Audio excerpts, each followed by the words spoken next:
बिस्मिल्लाहिर्रहमानिर्रहीम। अस्सलाम वालेकुम। कैसे हैं आप सब? उम्मीद करती हूँ आप सब बिल्कुल ठीक होंगे। आज की वीडियो क्लास 8 की न्यू ऑक्सफोर्ड सेकेंडरी साइंस पर है और आज की वीडियो में बच्चों में आपके साथ शेयर करने जा रही हूँ चैप्टर नंबर 11 आवर यूनिवर्स।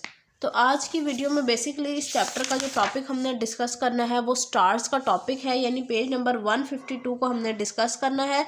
आप सब बच्चे पेज नंबर 152 को ओपन कर लें ताकि आप लोग भी मेरे साथ इस लेसन को रीड आउट कर सकें और चीज़ों को बेहतर अंदाज में समझ सकें। कॉन्सेप्ट चेक शुरू करते हैं। इसमें सबसे पहले हमारे पास क्वेश्चन नंबर 1 देखिए क्या है। Which galaxy does our solar system belongs to. हमारा जो सोलर सिस्टम है वो कौन सी गैलेक्सी में शामिल है? तो इसका आंसर है milky way galaxy. Where is the sun located in the milky way galaxy. Milky way galaxy में सूरज कहाँ मौजूद है? तो आंसर है in the centre. How much is one light year equal to in kilometre. एक light year जो है अगर उसको हम किलोमीटर में लिखें तो वो उसकी क्या वैल्यू है? 9.46 trillion kilometre. How many types of galaxies have been discovered by astronomers. Astronomers के मुताबिक कितनी गैलेक्सीज की कितनी किस्में होती हैं? 3 टाइप्स ऑफ गैलेक्सीज। 3 किस्में होती हैं, एलिप्टिकल, इरेगुलर और एक स्पाइरल। अब डू यू नो भी पढ़ लेते हैं। If you used football to represent the stars in the milky way galaxy, you could have to place them about 800 kilometers apart to represent the distance between them। अगर आप काफ़ी सारी football लेते हैं और उनको समझते हैं कि चलें वो सितारे हैं, सपोज कर लेते हैं कि वो सितारे हैं मिल्की वे गैलेक्सी में, तो आपने हर एक फुटबॉल का दूसरे फुटबॉल से जो डिस्टेंस है वो 8000 किलोमीटर रखना है, तब जाकर आपकी एक मिल्की वे गैलेक्सी बनती है। तो बच्चों ये था कॉन्सेप्ट चेक। और डू यू नो कॉन्सेप्ट। बच्चों कॉन्सेप्ट चेक उन बच्चों के लिए आसान रहा होगा जिन्होंने कल की वीडियो सुनी थी। जिन्होंने कल की वीडियो नहीं देखी वो जाकर चैनल पर देख सकते हैं। चलिए स्टार्ट करते हैं आज वाला टॉपिक। स्टार्स, सितारे। A star is a giant ball of hot glowing gases. सितारे जो हैं एक बहुत बड़ी जो गेंद है उसकी जैसे हैं और उस गेंद के अंदर बहुत सारी गैसेस मौजूद हैं जो हर टाइम जो है ना ग्लो कर रही हैं। रात के टाइम अमूमन आप देखते हैं वो सितारे चमकते हुए नज़र आते हैं, ये उन हॉट गैसेस की वजह से चमकते हुए दिखते हैं। Most stars are made up of almost entirely of hydrogen and helium. ज़्यादातर सितारे जो हैं वो हाइड्रोजन और हीलियम की मदद से बने हुए हैं। These gases are constantly reacting at the core of the stars and provide energy to the star through nuclear fusion. ये जो गैसेस हैं यानी हाइड्रोजन और हीलियम है, ये हर टाइम एक दूसरे के साथ जो है ना रिएक्शन करती रहती हैं सितारों के दरमियान में, मतलब दरमियान वाले हिस्से में, और उनको एनर्जी प्रोवाइड करती रहती हैं। और वो एनर्जी जो है उनको मिलती किस अमल के ज़रिए है? न्यूक्लियर फ्यूजन के ज़रिए, जिसमें एटॉमिक न्यूक्लियर ब्रेक होता है और वो किसी और एटम में कन्वर्ट हो जाते हैं। This energy is emitted as light which is what we see when we look at the stars at night. और ये एनर्जी लाइट की शक्ल में मौजूद होती है, यानी ये लाइट एनर्जी होती है और इस लाइट एनर्जी की वजह से ही हम रात को सितारों को चमकता हुआ देख रहे होते हैं। Stars can vary in size, shape, mass, temperature and brightness. सितारे जो है ना वो एक दूसरे से मुख्तलिफ होते हैं। सितारे किस तरह से, हर किसी का अपना साइज़ है, हर किसी का अपना वज़न है, हर किसी का अपना टेम्परेचर है। कोई ज़्यादा ग्लो करता है, कोई कम ग्लो करता है, किसी की ब्राइटनेस ज़्यादा है, किसी की कम है। तो इस तरह से।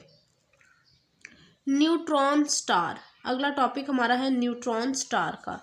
These are created when the giant star dies in the supernovas and their core collapse। वो कह रहे हैं ये सितारे कब बनते हैं? ये सितारे तब बनते हैं जब बड़े बड़े सितारे मरते हैं। किस स्टेज पर? सुपरनोवा की स्टेज में। और इनका जो सितारों का दरमियान वाला हिस्सा है ना वो ख़त्म हो जाता है। कोलैप्स का मतलब होता है डिस्ट्रॉय हो जाना। That is the large star grows into 4 to 8 times the size of our sun before exploding. वो कह रहे हैं ये असल में वो स्टेज है जब बड़े बड़े सितारे जो हैं वो बनते हैं, 4 से 8 गुना बड़े साइज से में बड़े होते हैं ये सूरज से। इनके बनने से पहले जो है ना, ये बनने से पहले की बात कर रहे हैं कि 4 से 8 गुना सितारा बड़ा होता है सूरज से। What is this occur the center of such a star condense and collapse in up to itself? The result is the neutron star, which is the city-size sterile object with a mass of about 1.4 times than the sun. और इसके result में ही neutron star बनता है, और neutron size star का size कितना होता है, 1.4 टाइम्स जो है ना वो बड़ा होता है एज़ कम्पेयर टू सूरज के।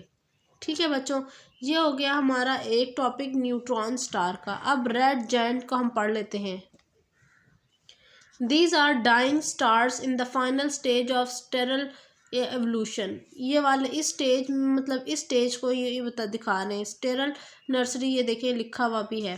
कहते हैं कि ये वो तरीके वो मतलब स्टेज है, या ये कह लें ये वो फेज़ है जिसके अंदर क्या होता है, सितारा बस तकरीबन मरने वाला होता है।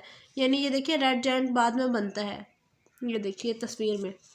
This is the luminous giant star of low और intermediate mess.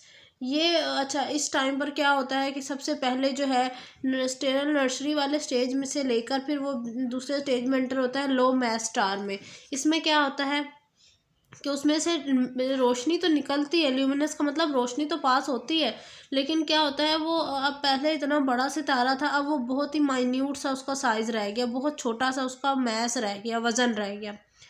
In about 5 billion years, our sun will also turn into red giant। कह रहे हैं 5 बिलियन साल में हमारा जो सूरज है वो भी एक रेड जायंट की शक्ल अख्तियार कर लेगा, यानी इस तरह का हो जाएगा, इस कलर का। This means that the sun will expand and engulf the inner planets। इसका मतलब ये है कि सूरज जो है वो बड़ा हो जाएगा, फैल जाएगा, और इनगल्फ का मतलब होता है अपने अंदर निगल लेगा छोटे छोटे सियारों को।